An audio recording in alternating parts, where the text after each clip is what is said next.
Officiellement, son nom c'est la RN3. Mais au Cameroun, tout le monde l'appelle la route de la mort. Rien que l'an dernier, 600 personnes ont péri sur ce tracé qui relie Douala, la capitale économique, à Yaoundé, la capitale politique. 256 km seulement séparent les deux villes. Pourtant, ce sont les kilomètres les plus meurtriers du continent. Et ces accidents n'épargnent personne. Le vice-recteur de l'université de Douala, mais aussi le représentant du gouvernement dans la région d'Edea, ont trouvé la mort ici, comme des milliers d'autres anonymes. Martial Nissim Kim en sait quelque chose. La RN3 a tué plusieurs membres de sa famille. En réaction, il a fondé l'ONG Sécurite pour tenter de stopper l'hémorragie. C'est une route très sinueuse. Les 2/3 du tronçon sont des courbes et des virages. Donc il faut faire extrêmement attention dans la mesure où c'est une route à double voie. Donc la voie n'est pas séparée.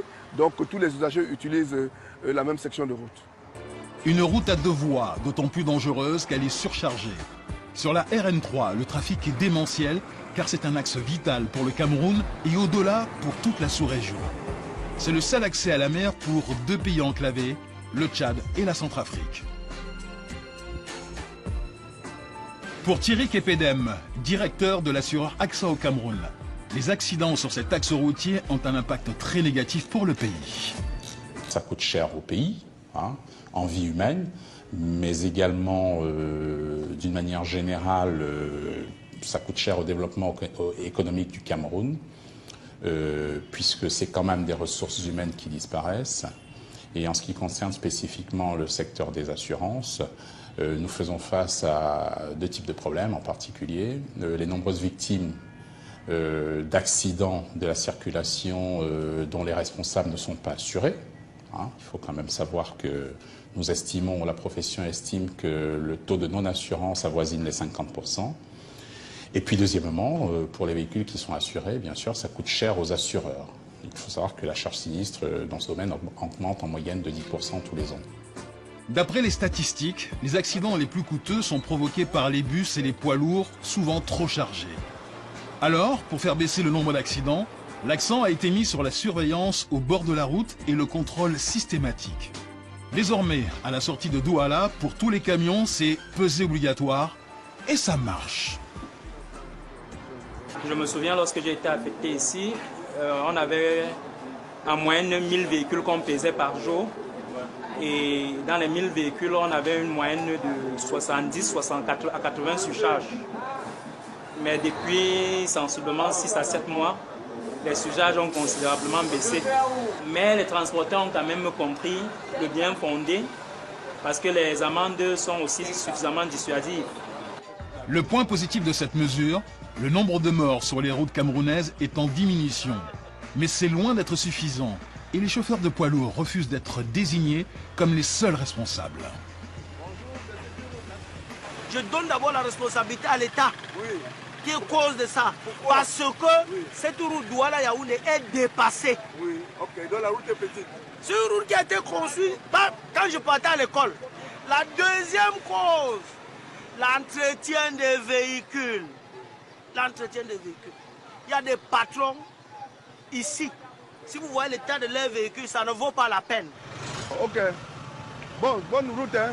Tu vois bien. Ok, c'est bon. Au ministère des Transports, on reconnaît qu'il faut trouver d'autres solutions en attendant la construction de la future autoroute qui a déjà pris beaucoup de retard. Nous étions, il y a quelques années, à peu près à 1300 accidents par an. Mais les efforts qui ont été entrepris depuis 3 ans ont fait baisser le taux de mortalité sur nos routes de l'ordre de 40%. Nous disons que c'est extraordinaire, mais nous disons aussi que ce n'est pas assez. Alors, la solution qui a été trouvée, c'est de miser sur le rail. Depuis 4 mois, la gare de Douala a pris des allures d'aéroport international. De l'embarquement au service à bord, tout doit être parfait sur l'Intercity. C'est le nouveau produit phare de la compagnie nationale Camrail. J'ai été saisi par des gens qui sont passés ici, qui sont aux États-Unis ou en France ou n'importe où dans le monde et qui sont très satisfaits et qui disent que Intercity est considéré comme un chemin de fer en Europe ou aux États-Unis. C'est une fierté pour nous. Bon. L'avantage de l'Intercity, c'est un train rapide et direct qui permet de relier les deux capitales en 3h40 seulement contre 8 heures auparavant. Et pour les usagers, ça change tout. Ça facilite le travail.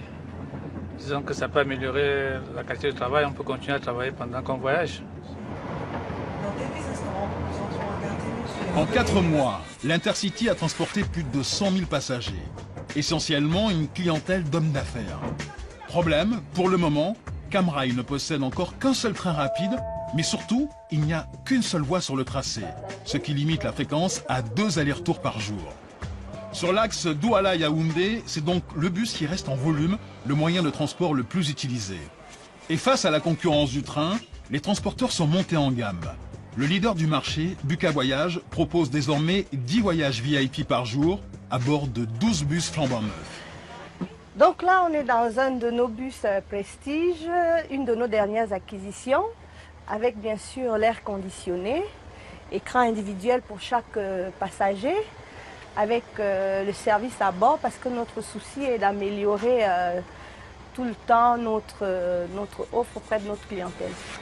Mais avec des tarifs oscillant entre 6 000 et 9 000 francs CFA, pratiquement équivalents au train, la concurrence est exacerbée. Chacun mettant ses avantages en avant.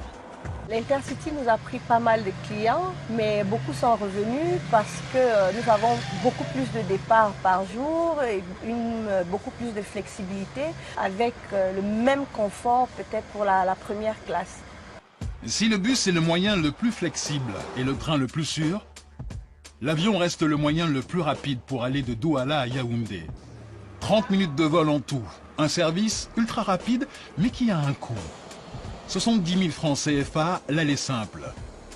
Ce qui laisse de belles perspectives de développement pour le train et les bus, en attendant que la future autoroute vienne, à terme, remplacer la vieille et dangereuse route nationale à 2 voies.